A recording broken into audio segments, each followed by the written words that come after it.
And so, with that aside, let's get into tonight's story, entitled 11 Minutes. Let's get straight into that. Volcanic lava tubes near Acidalia Planitia, Mars. Terra home. Emergency. Calm. Failed to reach Harmonia habitat. Relay to Harmonia Central via. We're cut off in a lava tube. Heading your way. Earlier. Harmonia habitat, Mars. Bologna 107 to Terra home. Crew and settlers have arrived. All transports have landed safely. Chief Coordinator Perry reported at last. He knew that it would take approximately 11 minutes for the message to reach Earth, several minutes for them to develop or find their prepared reply, and then another 11 minutes or so for their acknowledgement to arrive. He looked over at the navigator. Okay, Chris, we might as well use the next 25 minutes to get the transporter set to head out to the habitat. Looks like a smooth operation so far. And the nav officer grinned at him. Glad you added a qualifier. Wouldn't want to be jinxed to start the landing with the first official settlers on Mars. And besides, so many are from different countries. It will be a truly international incident should we fail in some way. 11 minutes later, on Earth. They're down and safe. Anyone who waited until after the actual landing may now pop their corks. The operations manager cried to the staff, who responded with everything from righteous cheers to slight smiles. Most of them had worked diligently for a decade or more to take the project to a reality. Many were nearing exhaustion, having been engaged in their own endeavours to ensure the success of the mission. A few had invested an entire career at this moment. Dr. Van Kaczynski, or Dr. K, to the myriad who could neither spell nor pronounce his name properly, knew his response by heart, yet still nearly failed to get it past the lump in his throat. Receive Bologna 107. Congratulations! The next step for humanity begins with you. All the best to the new inhabitants of Harmonia, and newest sovereign nation of humanity, our Martians. Harmonia habitat, Mars. And the next several days were required to transfer the new population of Harmonia, Mars, from the numerous transport craft to the habitat that was to be their home for the remainder of their lives. The transports were indeed to become a part of the habitat and had simply to be shifted and joined to the existing structures.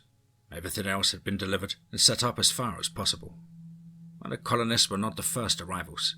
A team of specialized construction specialists, a total of 246 living humans, numerous animals that had been brought as pets, and several thousand artificially intelligent automations of various configurations eagerly awaited their new arrivals. And most had family or friends among the latest batch of interplanetary Frontier International folk. Yet this was the big transfer. Another 1,775 souls prepared for permanent exile from terra firma. Humanity was officially a chartered interplanetary species. And the majority of the new arrivals brought some type of expertise, or there was plenty for everyone to do, and Jeff Martin was no exception. He was an exoplanetary geologist, and had been part of the earliest teams that first explored the best options and locations, and then helped to prepare the colony. I had taken most of his career, and he looked forward to retiring in the reduced gravity of Mars in the next several years. He was the manager for his team, and so far, they seemed like an exceptional group of young people. We have attempted to anticipate every contingency and need that will arise before Bologna 108 arrives next month. The goal is, of course, to create total sustainability and independence on the resources of the home planet. We may be chartered, but we still have a long way to go before we are truly independent. Once everyone has settled, we will begin to see what we have missed in our preparations. He paused to allow for some rueful chuckles to circulate around the room. We are one of the teams that will truly have a full-time, long-term mission. It is our goal to study as much of the Red Planet as we can. We will search for mineral deposits, metals, and above all, water. We know that there is plenty, but so far what we have found is in the form of ice. We hope to find large accumulations of liquid below the surface, near where we plan to build future settlements. It is a big task, yet together we have the expertise, and you will have the energy. You've had the opportunity to study the information we've found so far. This place is a marvel, and positively stuffed with resources. The processing crews that works with the big, automated plants and worker AI bots have had it easy so far. Part of our team mission is to stir up trouble by discovering even more resources. Let's get to work and make some problems for others to solve. With that, he assumed the enthusiastic grin, and the team broke out in loud self-appropriations. Maintenance and survival crew chief Iqbal Muhammad grinned at his team at virtually the same moment. We are the sustainers. We will always be needed, so while we are busy at the moment, there will be downtime to which we may look forward to. Nothing is perfect. Already the complaints by the settlers have begun to arrive. My bed is not right. I cannot get hot water. The vat-produced protein tastes funny. My computer will not connect. On and on with these little things. Yet, we have had no safety failures. The seals are intact and the machinery hums as it should. Our AI bots are flying from station to station to ensure that our new colonists are as contented as may be. Good work. Our main job is to maintain our AI bees so that they can in turn take care of routine and minor repairs, and we must be vigilant to head off crises. We have the best job on the planet, and we will always be necessary. Senior Manager Chin Young surveyed the terraforming team leaders, commonly seated around the conference table. Our glorious moment is yet to arrive, comrades. We are to be the farmers of tomorrow, and to feed our new world. Our machinery and AI bots are in place and confirmed as operable and efficient. They have completed a great deal of preparation. Now, the team members who will help us develop this world into something sustainable have arrived. We must focus on getting them trained and prepared, as we each have experienced. None of the training we received on the old world was sufficient. I let them settle in until day after tomorrow. Then we must get them to work. They can worry about their personal quarters and business later. We want them up to speed and busy. That will ensure not only efficiency, but that they will not have time to grow bored and restless. Power plant crew manager Selena Armendariz patted her crew chief on the shoulder. Good work, Johnson. Everyone seems happiest with our efforts.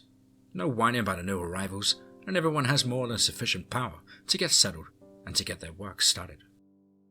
As she walked out into the room, a very tall woman peered at her team members. We have the smallest of the major teams, yet one of our most critical. Nothing happens here without power.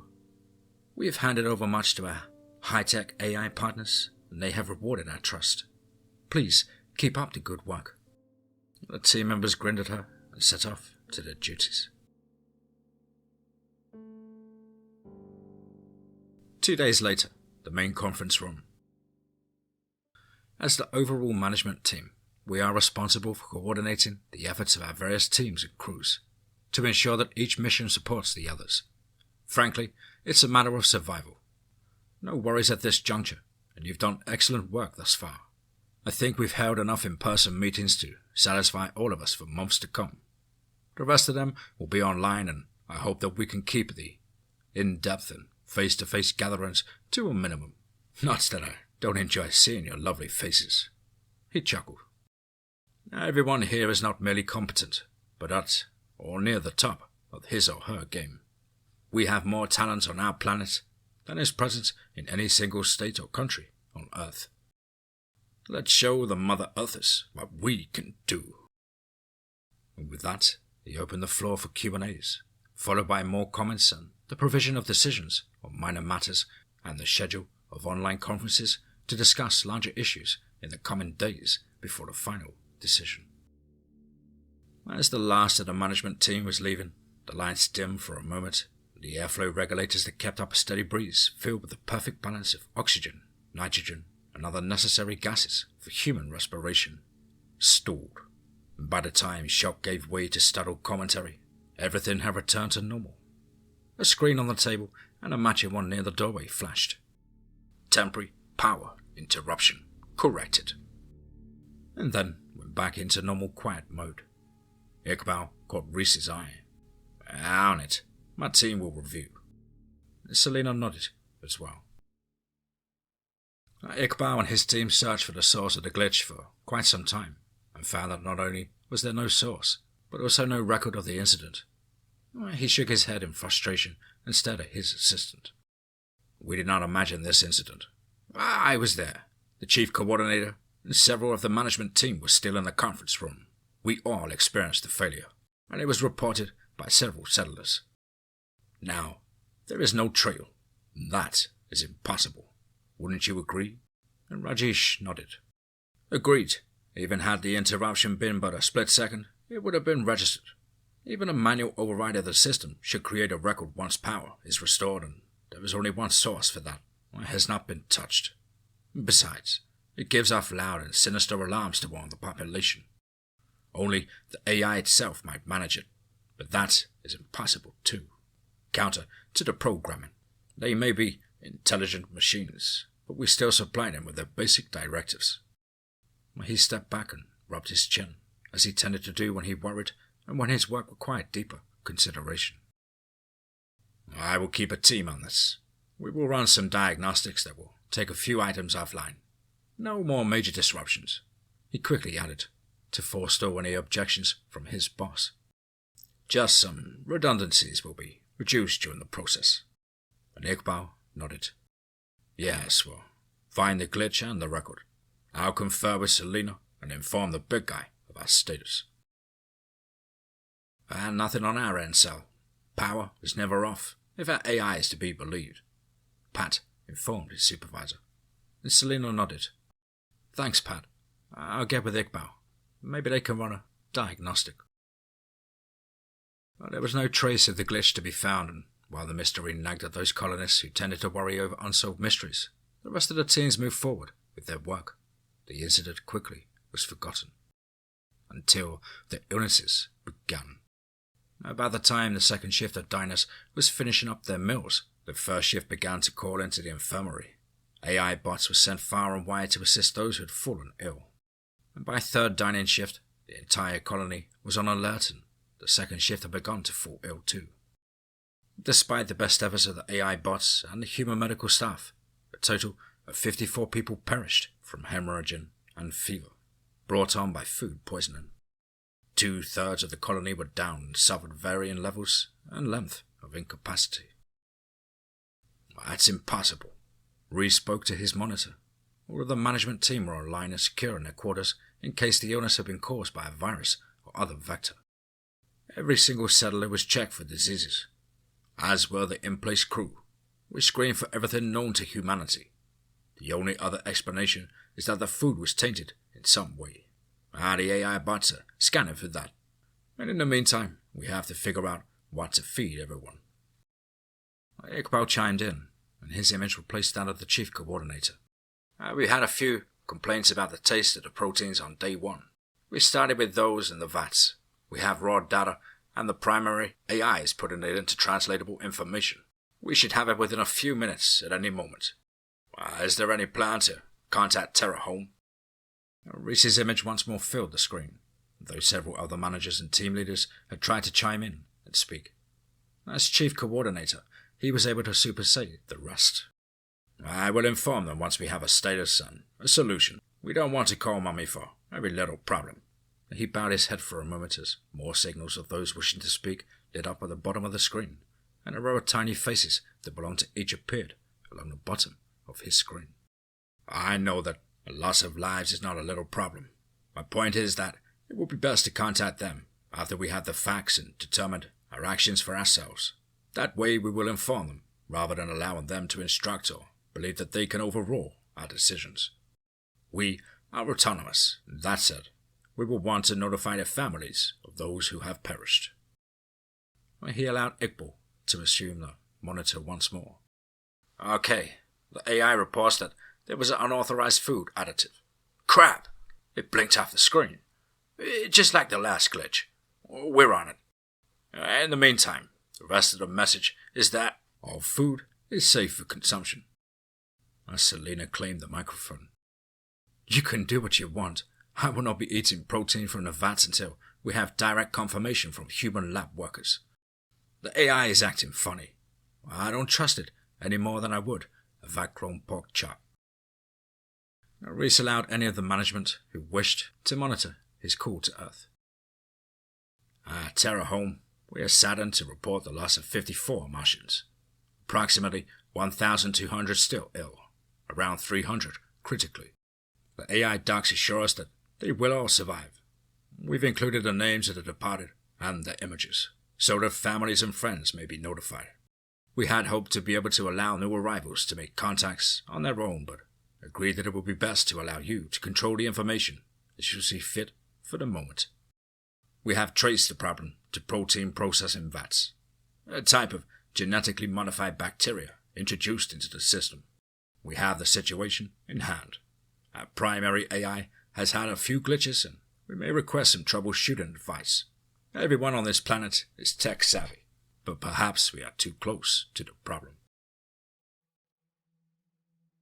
11 minutes later, on Earth. David looked incredulously at the readout that went with the audio message from Mars. The audio fell for just a moment, and the readout stated, 2/3 of Martians have been killed. Send help immediately. Unfortunately, David spoke the same language as the chief coordinator, and so he was able to rapidly determine that the messages did not sync and paused his reaction. He was about to call over his supervisor when the screen blinked and the message started again, with audio. Terra Home, we are saddened to report the loss of 54 Martians. Reese, Dr. K, we received your message, but it's stated with a glitch. We need to confirm immediately which message is correct. He completed his message, sent it, and sat back anxiously to await the reply from Mars. 11 minutes later, on Mars. Reese and the rest of the management team listened to the reply from Dr. K, and Reese sent back confirmation that the audio message was the correct one, and assigned Iqbal and several other teams to investigate why the AI would send an obviously false message. By the time another week had passed, the last of the memorial services were complete, and all but a few of the sickest colonists had resumed at least light duties. The colony will soon be humming along nicely, Jeff thought. At least my team is all back. Mostly. Plenty to do down in the tunnels. Those still don't make much sense. Clearly they are lava tubes, but very uniform. Mars definitely experienced volcanism at some point. He continued to hum along nicely in his own right, as the little mining craft took he and his exploration team to the farthest reaches that they had yet to explore in the tunnels. The AI had mapped them, and the AI bots had mapped them further. Still nothing like exploring for himself. He grinned around at his current crew of 3. Well, lads, looks like the problems are behind us. Well, there had to be at least a few glitches, eh? And all 3 faces turned towards him. The machine was itself a form of AI bot and drove itself, and so they were all able to focus on his words. Each looked at least a little uncomfortable. And Cam, Jeff's assistant manager, gave her boss a wry look. Well, if you consider 54 people dying as a glitch, I suppose it's okay. Jeff shook his head. I didn't mean the deaths, just crosses out them. Besides, whoever thought that we could settle on another planet without deaths? Humans couldn't cross oceans and continents on Earth without people dying in droves from disease, privation. It's sad, and we should pause to wonder the lives of our fallen and the grief of their losses. Yet we have to stay focused on the prize. In our case, water and minerals. Aren't you lot at least happy to be out away from the habitat? He received general approbation for that question, and Alphonse, one of the other geologists, responded. Definitely. The place was growing morbid. Those photos of the departed flashing across the screens in the common areas. Depressing. I knew one of them, T. Jack, a good fellow who rose out of poverty to get his education, just so he could come to this planet. He worked harder for it than anyone I know, and it was all for nothing. I was ready to get away for a while. They rode in silence for a period, and then the AI spoke. We are passing the last step to which living humans have descended. Everything from here forward is Marcia incognita. For you. And her voice was designed to sound both human and pleasant. Sometimes the AI forgot to tone down its helpful tones, and they came across as sarcastic. And none of the crew worried about it at the moment. They were excited. No one alive had been further into the crust of the planet than they were at this very moment. The 3 crew members looked eagerly at their screens, but Jeff, he stared out the little window at the front of the capsule-shaped vehicle. Now that put him physically ahead of the rest, and so he was technically first to forge ahead. He'd always preferred the live view offered by the tiny windows that had offered on the screens, though with those one could get readouts about the configurations of the walls of the enormous tubes that permeated the area near the settlement. Now he was the first to notice something had changed. The others continued to stare contentedly at their monitors, but he was sure something had. Water. The walls were damp with it, and as they rolled forward and downwards, the density picked up so that there were actual drips from the ceiling and higher walls. The first approximation of rain he'd observed on Mars. "Are you all seeing this on your screens?" he asked of the crew without turning. "It's bloody raining." And Chen looked up first. My AI says there has been no increase in H2O content." About then, the transport AI, in whose belly they travelled, spoke. "The area around us is saturated with water. The area ahead contains a large body of the substance. We will be able to continue the passage. This vehicle can withstand submersion as well as high or low pressure environments without damage to passengers or cargo." Chen glanced at her screen and then up again. The others followed suit. "My screen is now showing the water. It wasn't recorded on any of the information from the AI scoutbot explorations. Is it another glitch?" the young woman asked. And Jeff shook his head. "I don't know.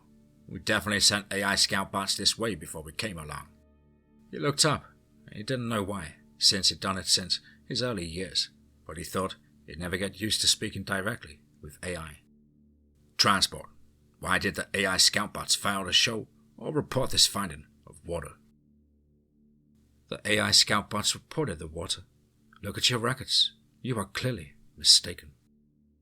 Now Jeff looked at his own screen, and there it was, a complete report in 3D imaging, overlain with a map. Now he did not trust his own senses, and looked at the others for confirmation. Wow. They soon all had the same map and report from the AI dated 2 days earlier. 3 heads once more swiveled towards Jeff. This time, questioning expressions, tinged with fear, met his gaze. "Lads, we have another glitch. I'd say we go on and set eyes on the water for ourselves before we turn back to habitat. It will be best to have confirmation before we decide which report is correct. That of the AI system are our own senses." The others nodded tensely, in agreement, as he met each pair of eyes. "We have arrived and are entering the shadows," the AI transport reported coldly. Jeff turned back towards the front window. They were well past any shadows and out into a green sea that swirled and bubbled at their passage. He looked at his screen and punched in an order to survey the water. His primary wanted to know why it was green. Likely chemicals, but he wanted to know how large of a concern that could be, in case it was something corrosive like chlorine.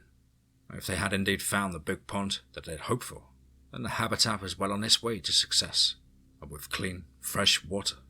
And something moved past the window and blocked the lights from the front of the machine for just a moment. Or had the lights simply flashed like they did on day 1? He asked himself. "Transport, what was that in front of us, out in the water?" Rock formation above us dipped low from the ceiling. The tunnel has become a cavern and there are stalactites. And Chen spoke again. "Chief Martin, my screen showed a moving object for a moment, but now it shows a stationary rock formation, one that was not there a short time ago. It weren't even any tunnel walls. There's definitely some glitches. And the AI should have been able to easily avoid a stationary object. Now it shows that there was no moving object. The record has been altered." And she fell silent, as did the others when the transport stopped. "There is no problem, only a need to stop and assess. We will resume our journey momentarily." A piercing shriek emitted from the speakers for just long enough to allow the human passengers to fling away their headsets and cover their ears with their hands. All electronics attached to the AI transport stopped, even the air circulators and emergency lights failed. Jeff saw the silhouettes of his team members huddled fearfully at their stations. Another bloody glitch, but it'll be cleared soon, like all the others. It took him a moment to realize that he should have been surrounded by utter darkness, yet there was light, dim but enough to note. It came from the emerald waters in which they were entrapped. Another mystery, his mind informed him, but a welcome one. The glows from personal lights soon ate away at the remaining gloom, and faces once more emerged from the darkness. Each team member possessed a personal lighting device and, if needed, a short-term breathing apparatus. The tanks were under the seats. They'd worn pressure suits as required of all who ventured outside of the Harmonia habitat. Even should the power remain off, they would be able to survive until they were rescued. Alphonse raised a point. What if the AI at Habitat will not notify a rescue team? With all the other glitches, we may have to save ourselves. At least we will have to call for help.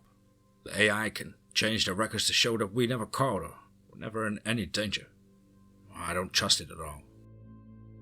The others looked around in consternation, and Jeff sensed the panic that was about to break loose. Don't worry, I've already sent a message to Harmonia Central. The transport is not the only means of communication with them. The initial team that found them had relays implanted throughout the tunnel systems. I've already sent a distress notification. And Chen shook her head. The AI can block that or change it as soon as it hits topside. And silence returned. As each team member sank into his or her thoughts to search for a solution, the transport rocked gently and the light from out in the water wavered and swirled along with the currents. Something big had approached. And there was a dull metallic thumps from the hull of the transport. Still powerless, began to move. So, we have a truncated message from the AI transport. They encountered water, and then silence. As has been typical, the AI has reported that there has been no message, only perhaps intercepted chatter among the colonists. There is of course now no record and no way to trace of any of the communications, and the relay system is not responding. Well, that's pretty clear. We need to send rescue teams down the tunnels as soon as they are clear. And he paused, knowing that his next proclamation would be controversial. We will have to shut down everything on the planet, all at once. Well, that's the only way to reset completely and clean out the glitch. Reese completed his initial pronouncement and awaited the explosion of comments. He was surprised that Manager Young spoke first. I think my team should attempt the rescue. We have the most experience outside Habitat. I know that Mr. Mohammed may see this as a maintenance and technical issue, and I certainly believe we should include some of his team. However, the rescue may require physical engineering that our team possesses.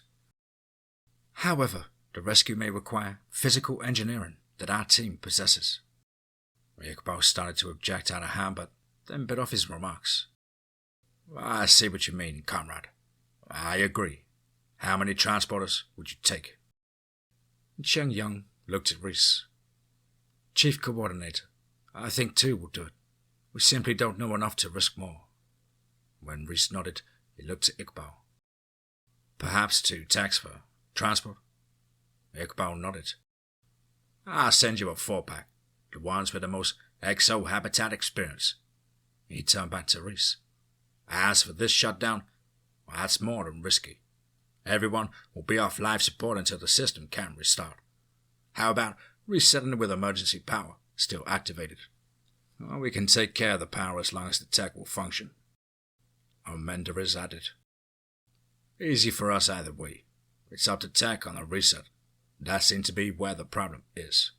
My team is small, but I'd like to include 1 member on each of the transports for the rescue and recovery team. The power failures, well, they make no sense. And that will make it 6 personnel per capsule. Reese thought for a moment. Well, if the AI is as smart as we believed, it will anticipate us leaving on some basic survival tech. The glitch may hide in that. I think we need a hard shutdown and reset. Let's prepare for that and we'll decide after we get our tunnels team back in hand. Prepare to get wet, Chung. The upside is that if we finally have liquid water. And the rest of the team nodded. Water would advance Harmonia habitat immensely. And the light from outside the transport remained steady, other than the slight rippling effect caused by filtering through the water. And Jeff felt the tension he'd been carrying released somewhat, but the transport came to a gentle stop. It ratcheted up dramatically when both the outer and inner hatches cycled open simultaneously. The entire crew swiveled their chairs to face the expected rush of water and expulsion of atmosphere. Neither occurred. The same steady green light that had permeated the water emanated from a dry, very smooth and clean corridor. The pressure underneath the ground was obnoxiously equal to that in the AI transport, since the air did not expel violently. There was a mild current that settled almost immediately. The air from outside was considerably colder than that inside of the transport. They still wore their pressure suits and now donned helmets. The helmet screams informed them of the changes and the similarities. All out of Anaheim, Azusa, and Cucamonga, Cam announced in a melancholy tone. Should somebody stay here to protect transport? Alfonso curiously asked, with the implication that he was indeed available and prepared to volunteer for duty. Jeff grinned. Absolutely, though I think Cam should stay. She's the conductor. And before Cam could offer a rejoinder, a voice emerged from the corridor, the AI. You must all exit. Continue down the corridor. You will know when you have reached your destination. Let's comply, Jeff decided. We have limited life support and with no idea where we are. Seems we are in the hands of our captors, benefactors, or, well, we are under the control of others than ourselves. And the quartet proceeded down the corridor. It wasn't that long. It ended at a blank, flat wall. And just as Chen was about to speak, the wall rose and revealed a large room, and on the other side, the walls opened in either direction on a large, empty space that extended ahead for another 60 feet. The room appeared to be square, 60 by 60. As soon as the last of their party cleared the entrance, the door slid back down in place. You may now remove your helmets and, if you like, pressure suits. The room is sealed and climate controlled, the AI voice informed them. Portions of the wall on the right extended forward to form a bench. The material of which the walls were constructed was neither hard nor soft. But when Cam walked over and took a seat, she looked up at the rest of the party. Comfortable enough. When do we get drinks and snacks? And the rest of the party joined Cam and spaced themselves along the bench. Jeff grinned, doing his best to remain calm and, by his example, keep the others so. It's like a waiting room. You are correct. You will wait here until you receive other instructions. Water is available in the fountain next to the seats. Food may be served at some point, but if you are in need, you each have ration bars in your suits. The cold voice explained. A device similar to an old drinking fountain had indeed arisen from the floor at one end of the sofa. Alfonso shook his head. You think it's the same water as that green stuff in the tunnel? The AI spoke once more. You are safe enough at this point. The water is clean and distilled, and the minerals in it are balanced to best benefit the standard human. And this time, you will not be harmed. You are to wait. And Jeff shrugged. Guess that means we'll wait without more questions or complaints. This is the last known location for the exploration transport. At least that's what the AI tells us. Iqbal pronounced to the rescue and recovery teams on the two transporters that were now deep within the lava tubes.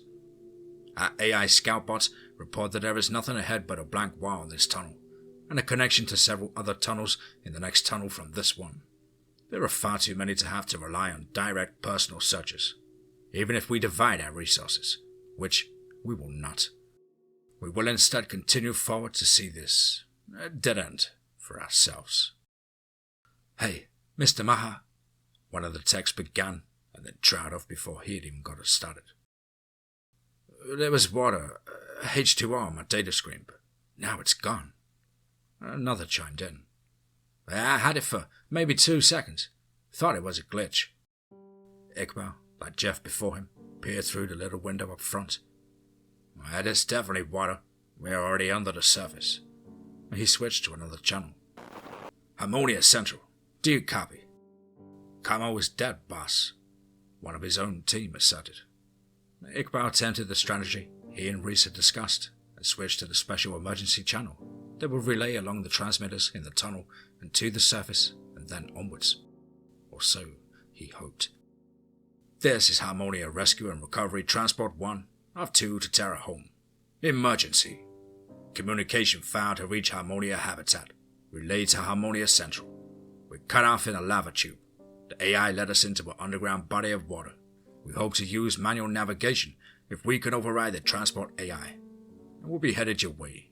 End message. No sooner had he sent the message than the cold voice of the transport AI spoke. Both transports are underwater at this point.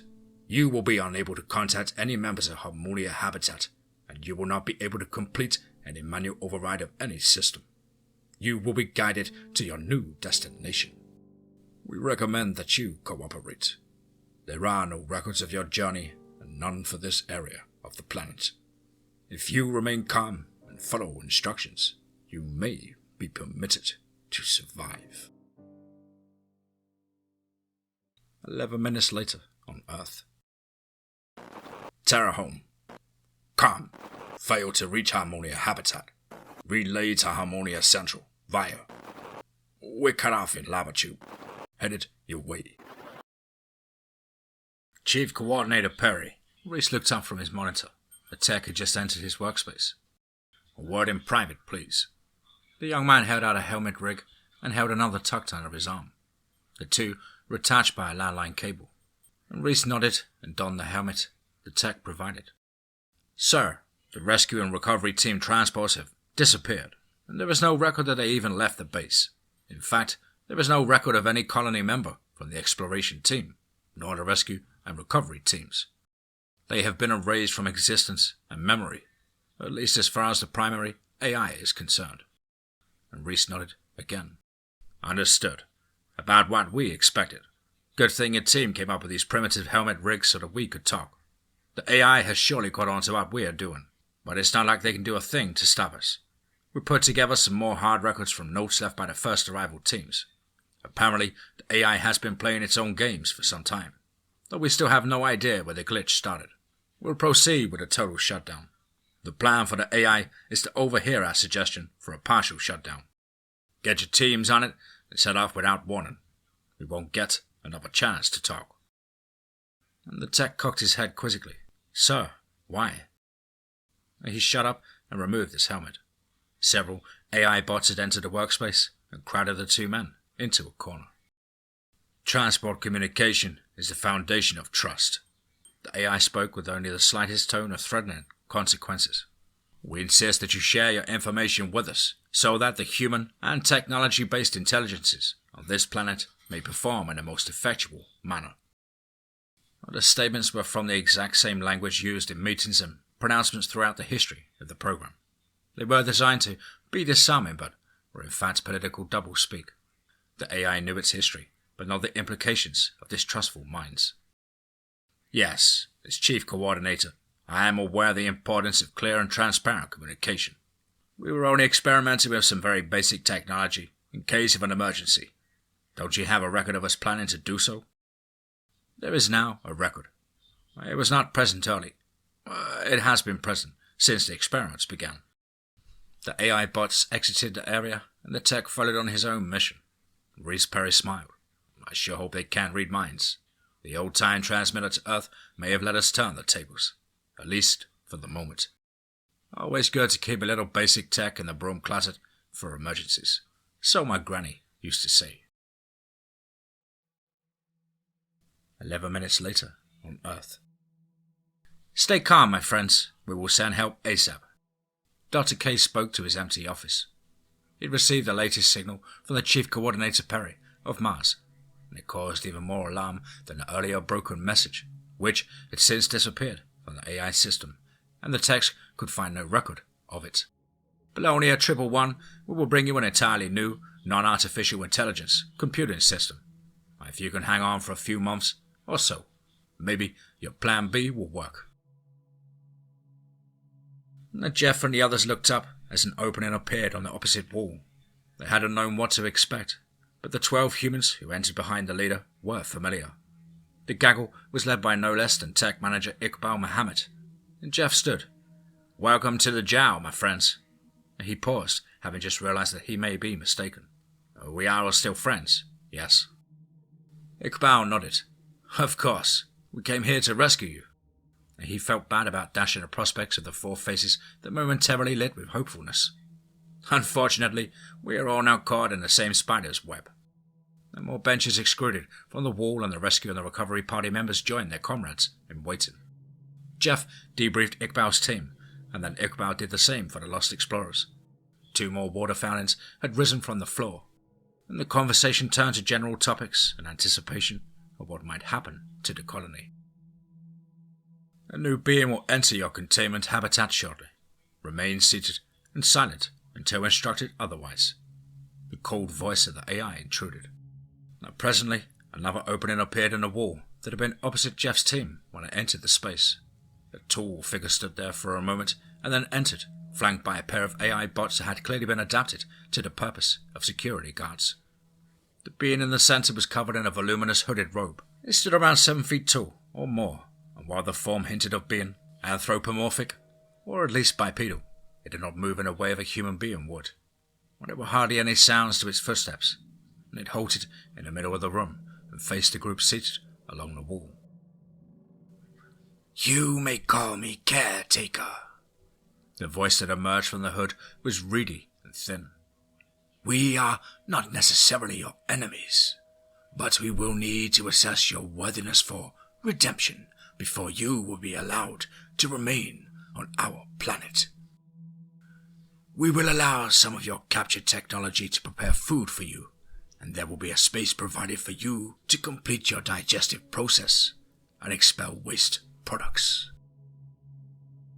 Cam couldn't contain herself. "Cool. I wasn't squirming out of fear. I need to pee." A light on the chest of one of the security bots flashed, and Cam's entire body froze for a moment and then slumped to the floor. Had she not been in a pressure suit, well, there would have been a puddle of urine beneath her. Jeff and Jen started to stand to assist their friend, but the being interrupted. "Be seated. You were instructed on appropriate conduct. Your team member is alive and will recover. However, each problem you create will be dealt with using increasingly stringent penalties. This was merely a demonstration." And the Homo sapiens looked around at one another like the nervous herd that they had become. The silence of the attack, the lack of a visual cue other than a flashing light that was likely superfluous, employed for their benefit rather than necessity of function. "I see that you comprehend. Understand that your species will not be allowed to outright invade our planet. If we find you worthy, we may allow you to share it. However, you must prove yourselves to be true, redeemable Martians." Reese looked up at Selena and winked, and then thumbed the pair of old-fashioned toggle switches on the emergency power panel, where everything went dark. One switch controlled the general power. The other was a failsafe that signaled all individual power sources to cease functioning and avoid a power surge. The air circulators no longer hummed, and the complete silence and darkness quickly grew disconcerting. Apparently, he and the power plant crew manager had been holding their breath since the first sound either of them heard was a nervously expelled breath from the other. And Selena spoke first. "A few hard minutes should do it. Everything has the power interrupted to try to relay the emergency power. Register that is not an option, and then be rerouted from the battery power to shutdown mode. The cycle has likely already completed. I just want to be absolutely sure."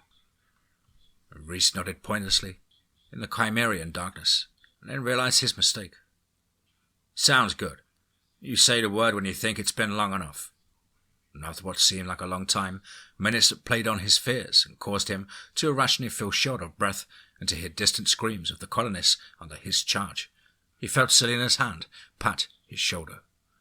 He wasn't sure how she'd found it in the absolute gloom, but he responded immediately. He activated a primary power switch and then the interrupter switch. The immediate hum and return of lights he'd expected did not occur. "Relax," Selena assured him. "The subsystems have to run diagnostics and reset the program, a reverse of the shutdown process. That is done on minimal power, and then the lights, the air circulation, everything that was powered was activated all at once. The mechanisms did not return to the pre-shutdown settings. This was a total reset, as though it was the first time anything had been activated. I think it worked. This is the way the power should come on for the first time. Obviously, we'll have to keep an eye on the AI systems, but maybe we can try to contact the tunnel teams." And the team leaders had set watches, but the 16 were all awakened by the presence of their tall, cadaverous friend and the mechanical goons. "Sit up on the bench. We have new information for you." They each did as they were bid, the managers casting sour glances at those they'd assigned as guards. "There is no need to castigate your security members. They slept at our behest. Clear your minds of our considerations and attend to what I say." Once all were seated upright and eyes were sufficiently rubbed and yawns stifled, the being resumed. "Your management team has successfully reset your AI system. They have attempted to contact you. It was one of their first actions. So you must understand your value to the remainder of your people. You will not be allowed to speak to them at this time. We have already sent confirmation messages in your voices to reassure them that you are safe and will return to them shortly." Jeff raised his hand. He had no idea how to gain the being's attention, and he turned his gaze towards him and gave a brief nod. Thank you. I have a question, if I may." He received a stare from within the robe, and with a feeling that it was at least a little impatient. "We have explored much of this planet and never found signs that there was life, at least none recently. How have your people been able to survive on such an unforgiving world?" And the being stared for an uncomfortable moment as Jeff awaited the sting of a physical correction. But there was none, and the voice emitted from within the hood. "We have not yet determined your viability. That what seems harsh and unforgiving to you may be welcome to others. Our evaluations continue. It will be best for you if your comrades near the surface succeed." And with that, it slowly turned and glided back through the opening in the wall.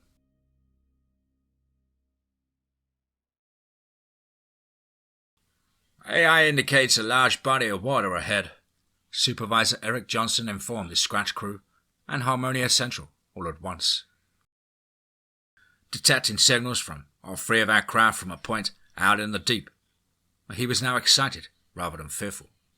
The transport AI indicated that it had contacted the other AI but was unable to reach any living respondents. The other AI reported that the passengers had disembarked. Once he had eyes on the water, he would return to Harmonia Habitat and await contact from the missing team members, along with everyone else. And Cho Guyen, one of the techs, spoke up first. "Comrade Johnson, are you seeing us through your pod? Moisture on the walls of the tunnel and dripping from the ceiling. No stalactites. I guess the water hasn't been dripping all that long." And Johnson turned to Cho. "Wait till you see what's up front. Water. Liquid water. Ugly ass shade of green, but indications are that it is H2O. We have to get a sample.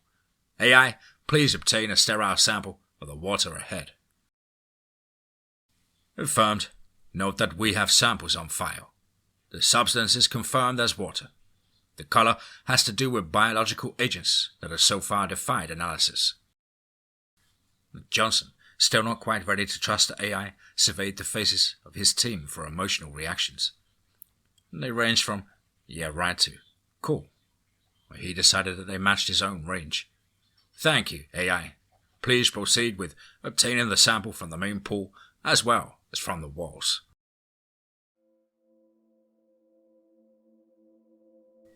Jeff lay in frozen horror. He was in a tube, Every part of his body ached and stung from the intrusive probes that covered him. He had awakened from a hideous nightmare and realized that he was alone in the tube space.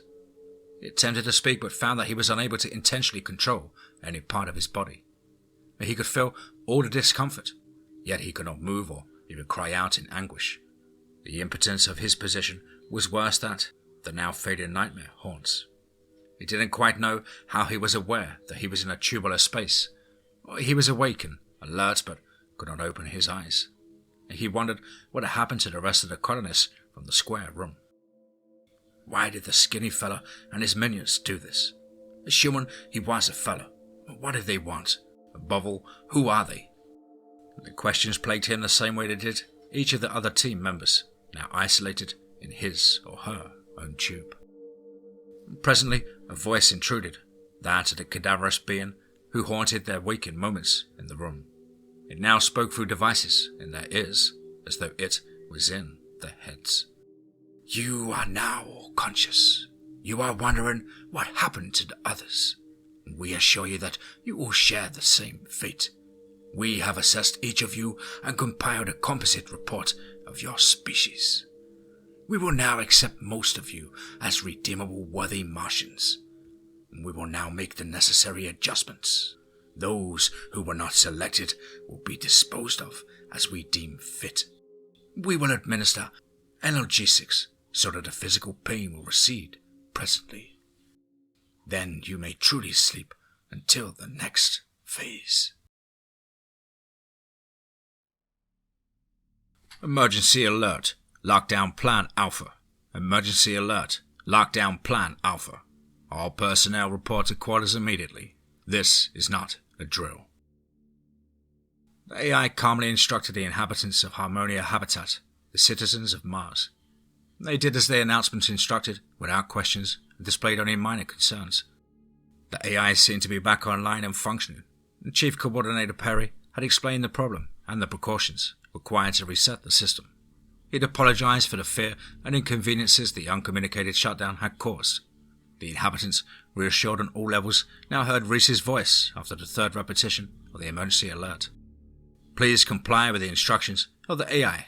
We have not confirmed the nature of the emergency, but a temporary lockdown seems to be the best response, and we will bring you more information when we can do so accurately. In the central control room, Reese looked around uncomfortably at his human staff members. Did one of you generate that? A chorus of denials greeted him in response.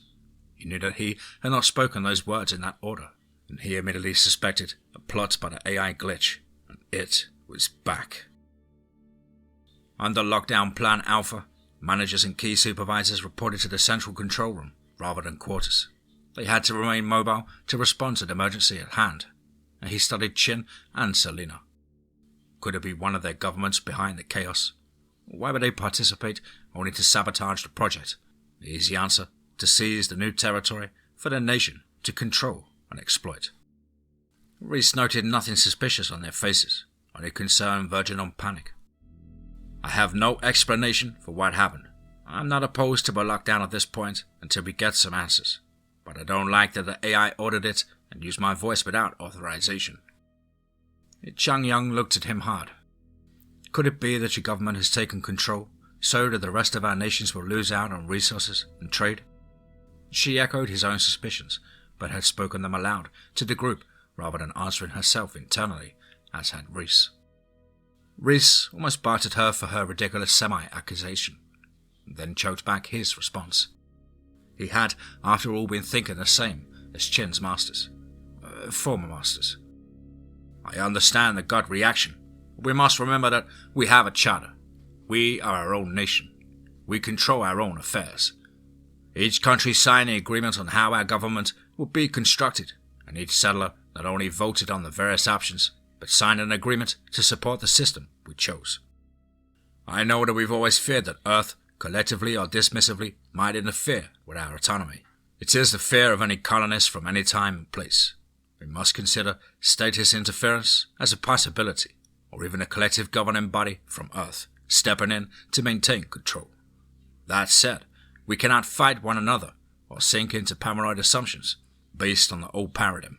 We are Martians, plain and simple, We must support one another. Chung inclined his head, and the rest mumbled in agreement with varying levels of enthusiasm. So, what do we do? The AI has either circumvented our efforts or found a new manner to assert its will. Eventually, we will have a replacement system for the AI. Once that arrives, we will replace the one we have. Even if there's a genuine emergency, we can't really trust it. This time, the rumbles of agreement resounded with one accord. As for our crews in the tunnels, I think we have to leave them. If we send more rescuers, we only end up losing more of our people to whatever is at the bottom of that lake or sea, or whatever it is. We were fortunate that Eric and his team were able to retreat as instructed. Johnson, freshly returned from the reconnaissance and recovery mission, spoke. I saw it. There is no doubt that there is water in there. The AI seemed pretty cooperative. We were all suspicious, but it acted like its old self. Have we asked it what the emergency is? I know it should volunteer that information. The lockdown has been underway for at least a full day. And the AI voluntarily responded. Busy. External assault. Must employ all data reserves. 11 minutes later, on Earth. We're getting an emergency request from the primary AI at Harmonia Habitat. It is under attack from an outside system. The shutdown worked and it's reset without a glitch. But there is another attempt in progress, this one overt, that will overwhelm the AI and seize its functions. The communication may be false, but it requests assistance, so perhaps it is a true emergency. Dr. Van Kaczynski informed the Earth support team. I know you have a myriad of questions. I have even more, perhaps. And he smiled a little.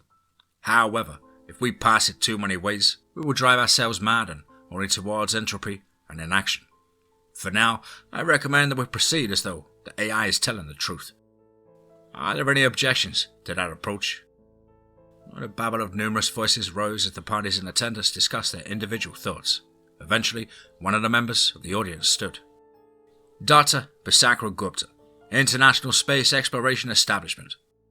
We have experienced several issues with our AI since the initial communications and extraplanetary problems.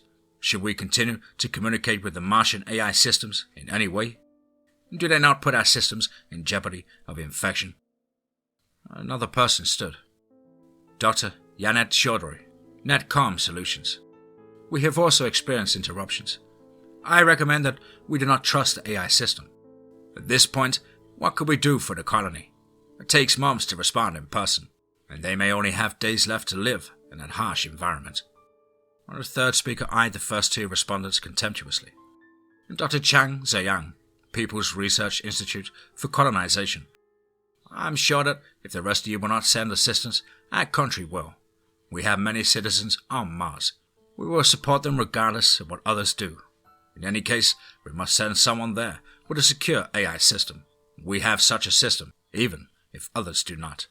Our system cannot be controlled from an outside source.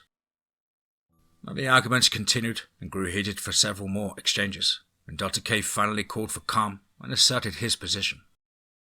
We certainly appreciate your input and concerns. We will proceed as though the AI cannot be trusted, but we will send a rescue force. He eyed Dr. Zayan. Perhaps more than one. The international response should perhaps do away with AI and use more basic computing for the work. A dispersed information system. The arguments quickly resumed with a new topic of how to accomplish the goal rather than what the goal was. In the end, they decided that the two efforts should collaborate as far as possible. That Dr. Zayan did not commit his government to total cooperation. Despite the name that finally chosen for the colony's habitat, the Earth Central Team was anything but harmonious. Mars, 11 minutes after Dr. K's post-meeting communique. Earth Central Team says they are sending a rescue craft. The CCP may launch their own at any moment if they haven't already. They'll take about 142 days to reach us. Basically, if we don't solve the crisis on our own, then there will be no one to rescue. Of course, we still don't know what the emergency is. Reese unconsciously raised his eyes towards the ceiling, as he often did when speaking with the AI. The system did not respond. A Apparently, it was still fighting at full capacity. I think we should establish and communicate a goal for the lockdown.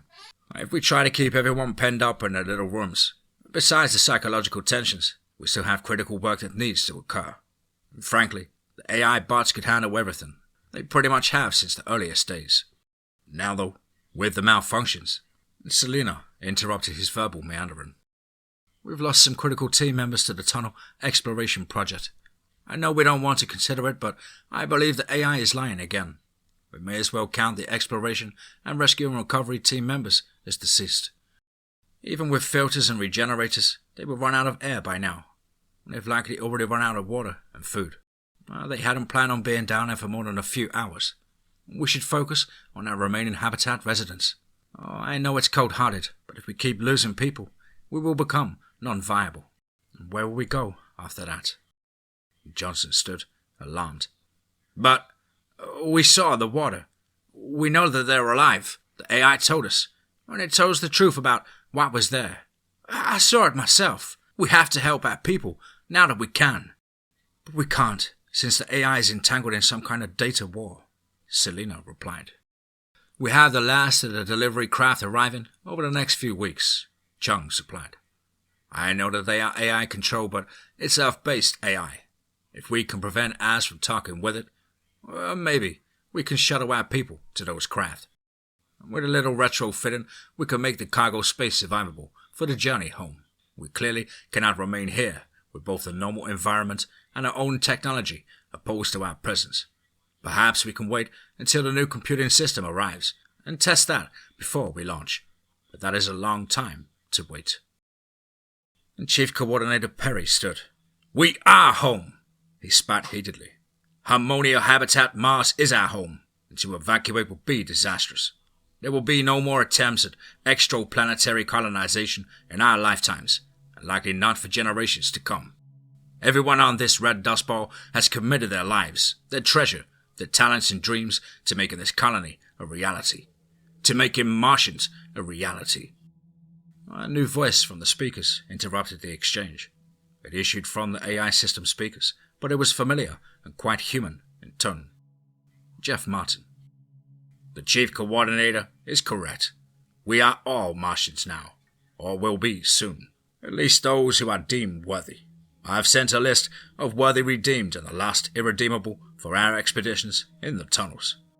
There are 14 of us remaining out of the 16, and we will be returning soon to assist with redemption of the habitat population. You will be notified shortly that the lockdown is no longer necessary. The evaluation process is complete, and the remaining last irredeemable will be culled. And the stream of information ceased. The room exploded with various managers shouting questions into the air, demanding that Martin answer their questions, insisting that Iqbal or others be allowed to speak. Meanwhile, Reese viewed the names of the living and the lost. He would have more death notifications to send.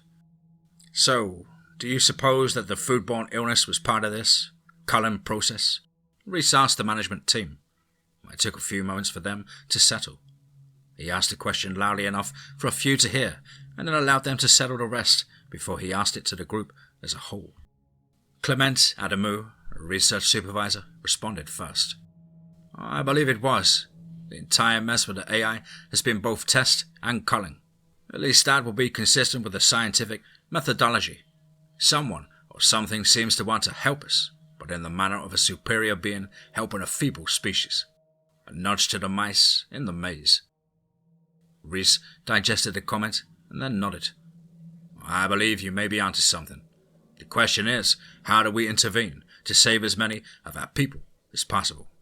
What happens to the so-called lost irredeemable? Can we convince it to let us return them to Earth? Jeff Martin's voice spoke up again, this time from a tall, thin-robed and hooded figure who had entered silently through the hatch. A pair of AI bots flanked the figure. The irredeemable population has been removed from your consideration. They were a small contingent, 410 individuals. The rest of the tunnel team members are informing the worthy redeemable of their options for continued viability. Each who agrees will be adopted and adapted, and from there you will be taught how to live properly on Mars. Before he shut down all power to Harmonia Habitat to leave behind the irredeemable, lost human endeavors, the worthy, redeemed Reese Perry sent a last message to Dr. Van Kaczynski and the Earth Control team. The harmonious Martians extend greetings. We will remain on friendly terms, but there is little to communicate or exchange. Our species have genetically drifted to a degree that was difficult to adapt this population, especially with our limited resources. However, most seem to be satisfied that we chose well when we acquiesced to allowing the elder Martians to adapt us to the planet rather than us trying to change the planet to meet our needs. It is clear that we are related in some way, or at least genetically. They told us that they will reveal how that is possible when the time is ripe. We have 1,453 worthy redeemable in the current population and declare ourselves fully independent from Earth. 11 minutes later, on Earth. Dr. K smiled. You are welcome, my old friend. We sent many of our best to be part of your world. The AI has provided a good vehicle for testing and culling the lost irredeemable. Those that panic or rely too heavily on machines to do their thinking and work are easy to identify. And those who are worthy but unwilling make their own decisions to be lost. Perhaps in time we will be more worthy as a species and able to then contact our elder brethren. The last of the supply craft have arrived at Mars, and the crews found the remains of the cold and unwilling colonists amid the destruction engineered by the redeemable worthy. I will inform the rescuers from the CCP and the ECT that Harmonia Habitat failed with the loss of all souls, and that their new mission is to rescue the transport crews from their one-way craft. We plan to tell them that the AI issues here on Earth have been solved, and they were easy to resolve since we created them. But we couldn't reach the colony in time, and the malfunctioning AI system intentionally caused the disaster. I'm sure you and yours can put together any other evidence needed before the rescue teams arrive. Maybe some hints that the settlers sacrificed themselves rather than risk a deeper AI infection on Earth. Whatever the scenario be, it will mostly discourage exploration of the Red Planet. I am old, as you know, and won't survive to do more than get the Venusian Reclamation Project to its next early phase. Perhaps it will bring the next era of cooperation and unity of purpose to our species and assist us in our worthy endeavors. There will be no extant residents to invade on that inhospitable orb. Of course, we thought the same about your world, but Venus could hardly hold life forms that we count as life at all. Marcia Internum was the best hope for that in the inner solar system. All the best, Reese. Congratulations on your adoption, and please pass on my highest regards to the elders.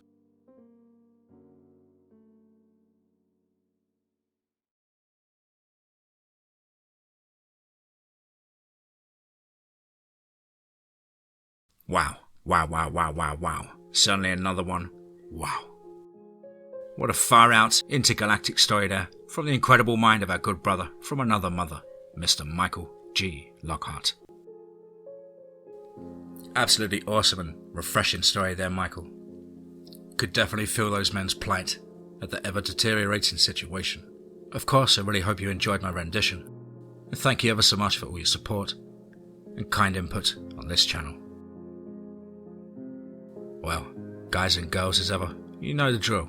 Please do let us know what you thought down below in the comments box. Please do like and share. Well, it really does help build the channel and our community further.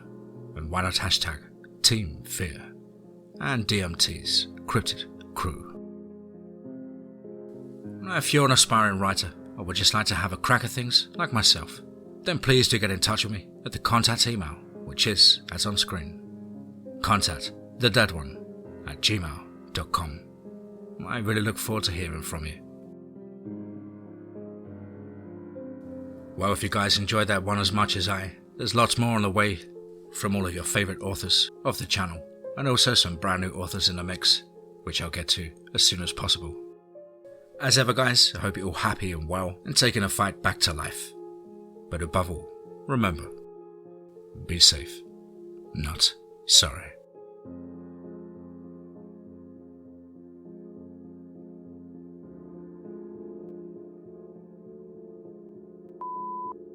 Where the fuck is my glasses? There. Spot on my glasses. God. Every single settler was checked for diseases.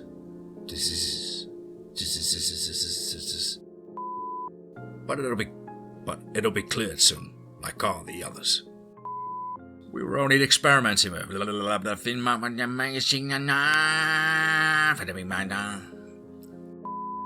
Stay calm, my friends. We will send hell. The